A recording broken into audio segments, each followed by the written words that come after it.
Orman işinde.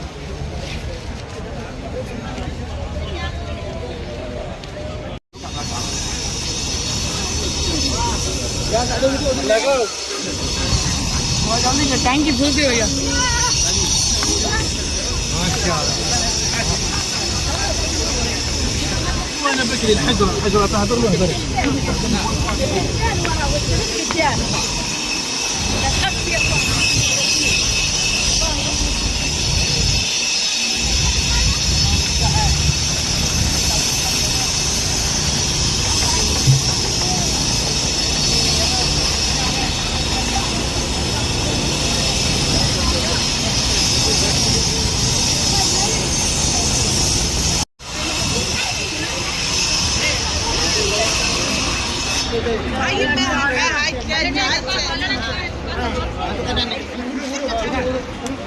ما عندي شيء.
Gaya masuk. Ambil gambar.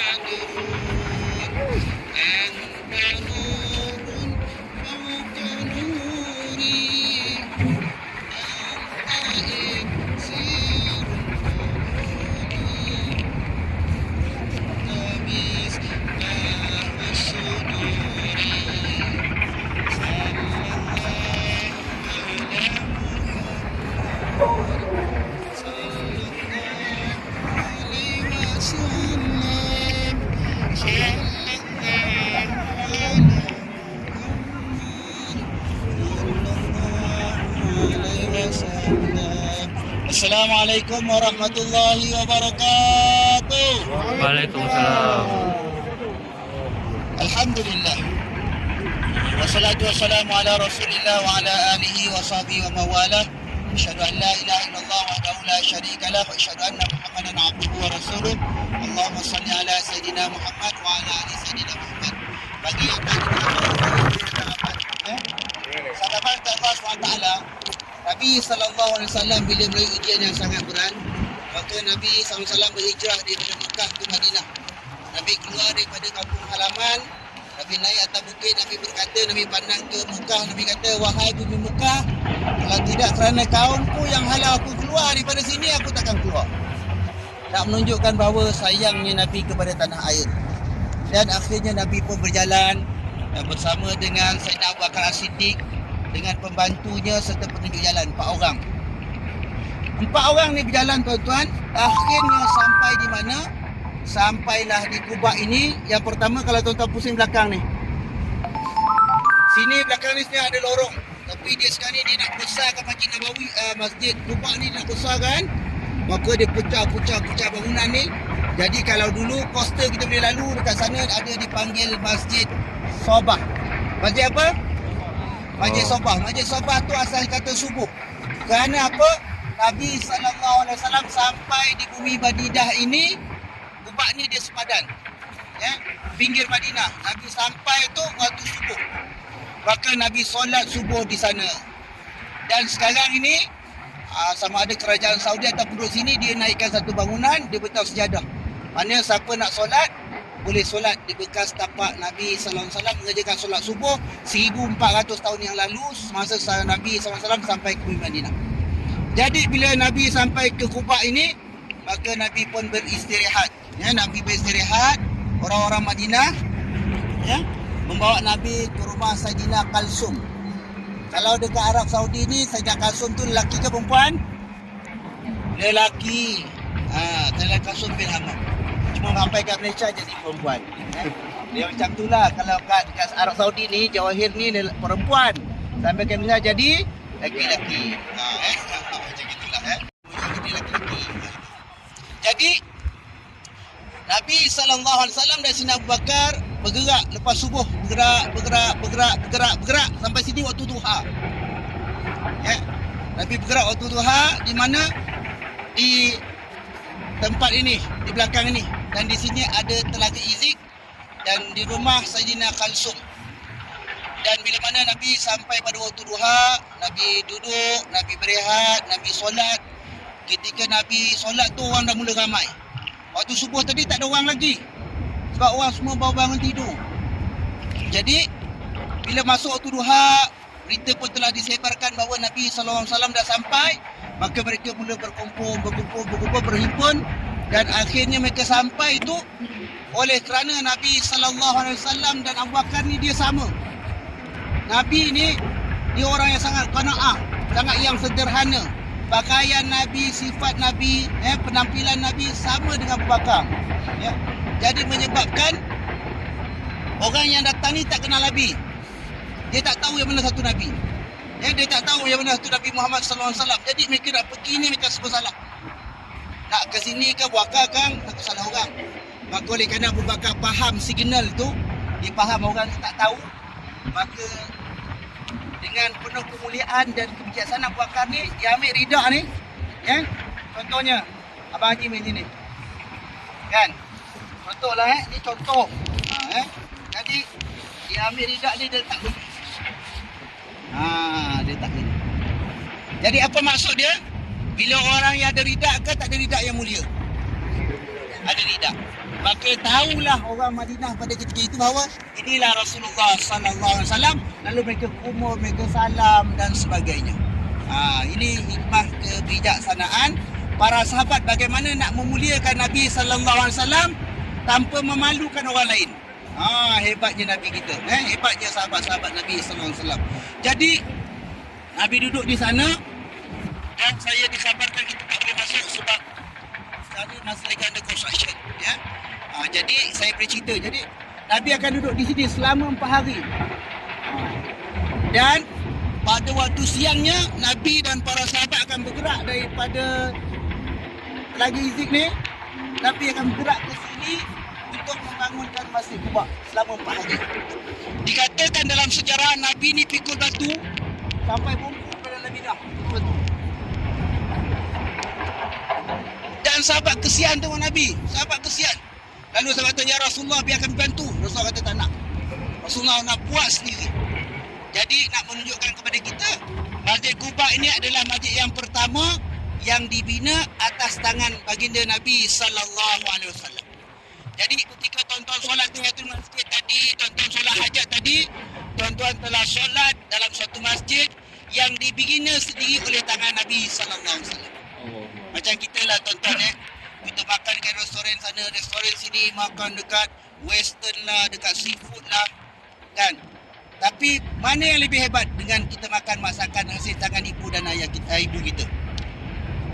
Dekat restoran yang besar-besar ke ataupun kita makan masakan daripada ibu kita?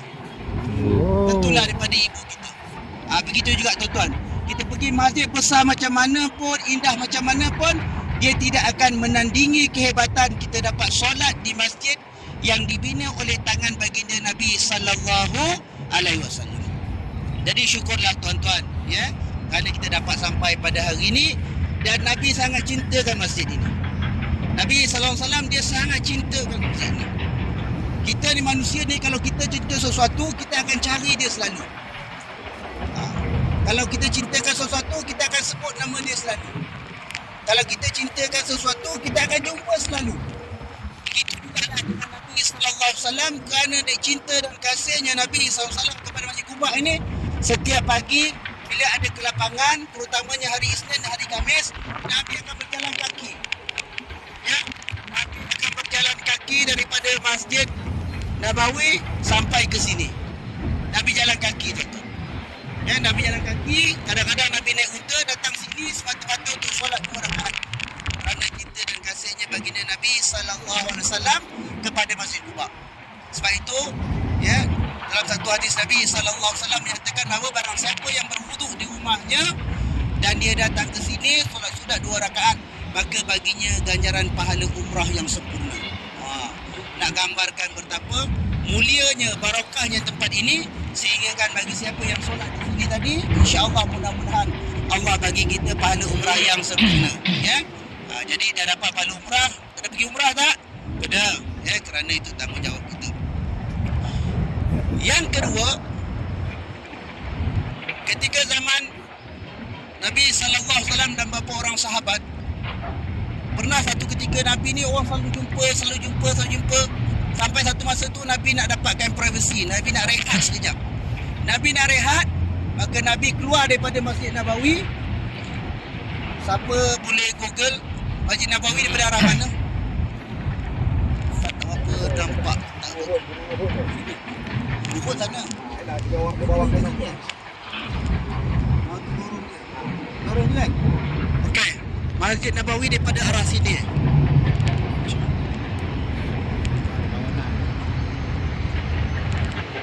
Okey.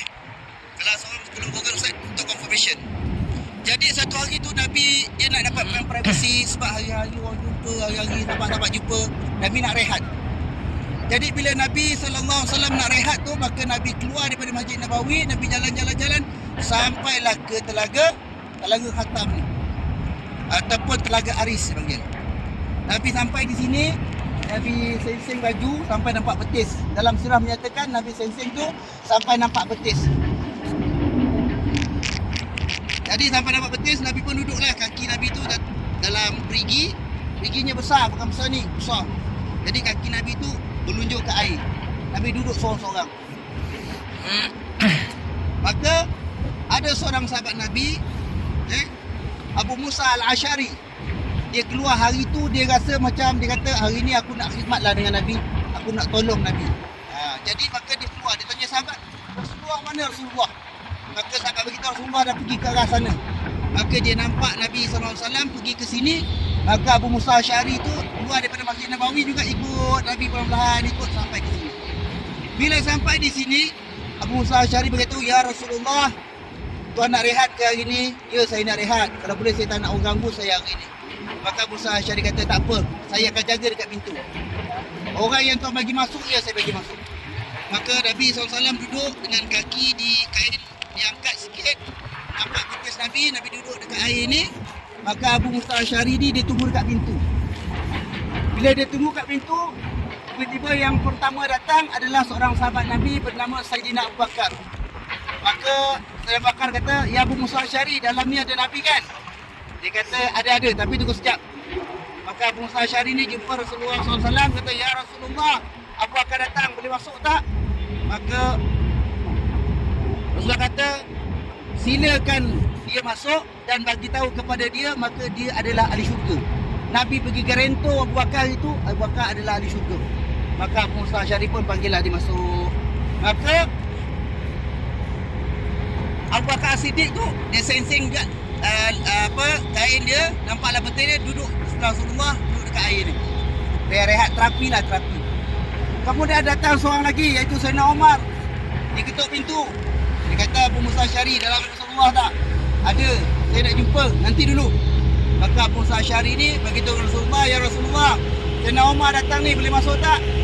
Rasulullah kata, masuklah. Dan bagi tahu kepada dia, dia adalah ahli syurga. Tuan-tuan, dua orang ni dapat garantor ahli syurga daripada Rasulullah SAW. Dah 2 orang. Jadi seorang duduk sebelah kiri, seorang duduk sebelah kanan.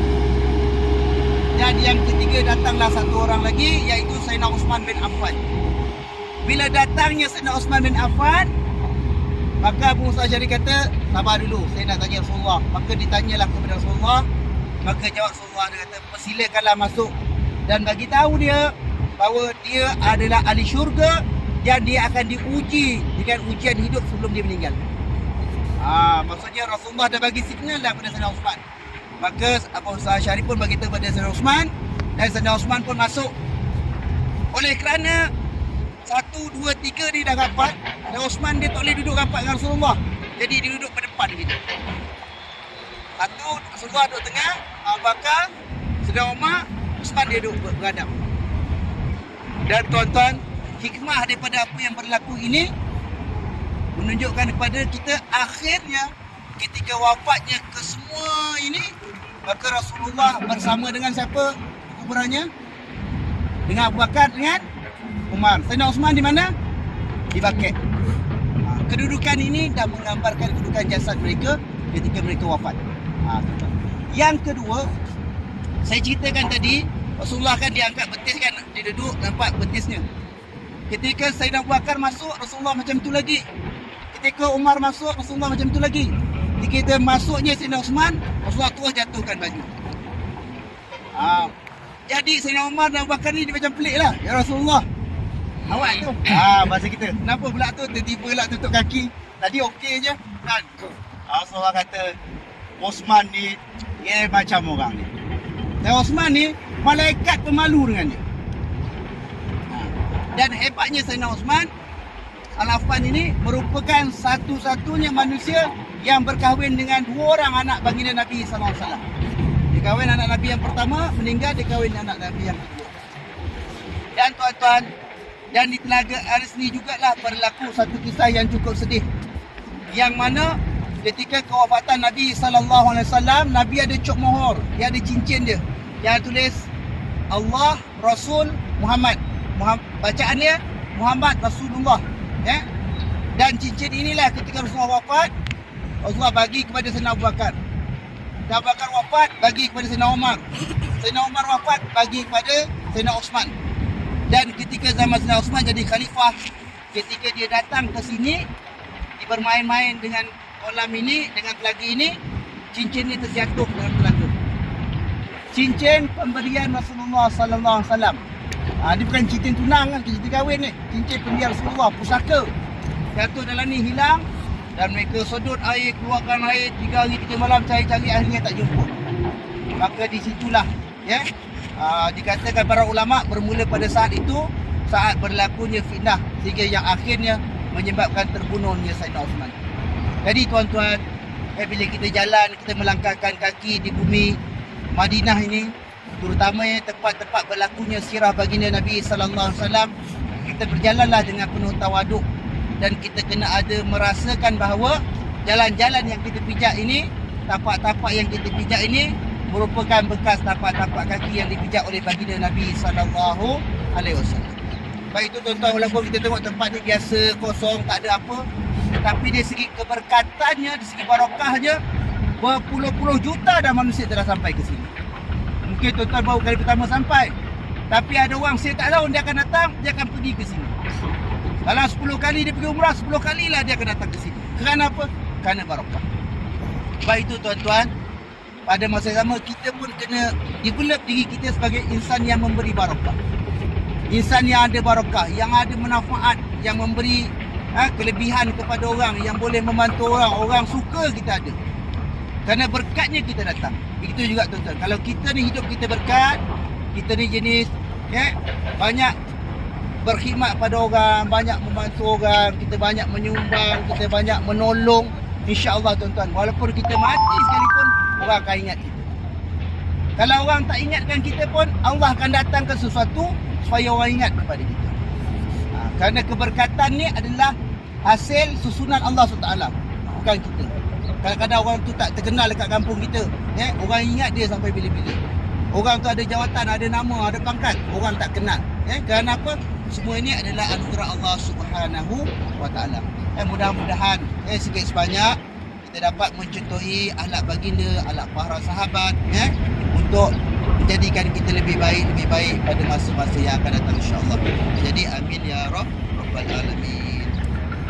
Jadi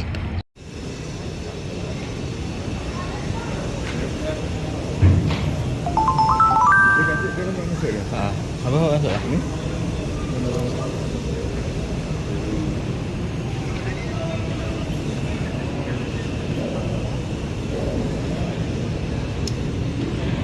okey. Bismillahirrahmanirrahim, insya-Allah. Kita buat sunat-sunat tahiyatul masjid 2 rakaat, lepas tu kita buat solat sunat hajat 2 rakaat, insya-Allah.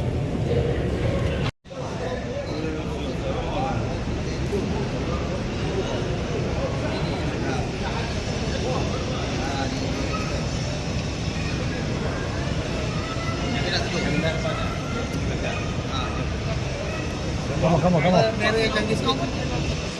Awalnya dia pertama dan dia buat sistem macam Masjid Nabawi juga, tengah tu dia kosongkan. Dia kosongkan supaya ada pengudaraan. Kenapa di Muhammad ini mungkin dia banyak kosong-kosong macam ni, sebab ini kadang video macam tu sangat sedikit. Dan sebab tu mereka suka benda tu terbuka macam ni. Ya? Alhamdulillah. Dan tu waktu ni waktu panas. Kita datang ke Kuala Masjid, alhamdulillah, barakah. Dan inilah masjid yang dicintai oleh Nabi sallallahu alaihi wasallam, yang mana Nabi akan selesai tangan Nabi sendiri, Nabi mau sini. Sebab orang dari Quran dengan Nabi mencintai buat juga akan buat. Dan untuk kalimat detail nanti dengan Tabib Aris kita akan pergi dekat belakang.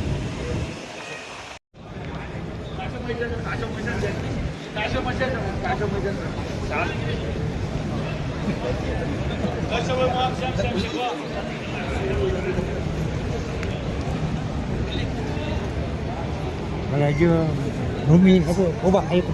Raja Kubah. Masih Kubah. Kubah Ah. Kubah.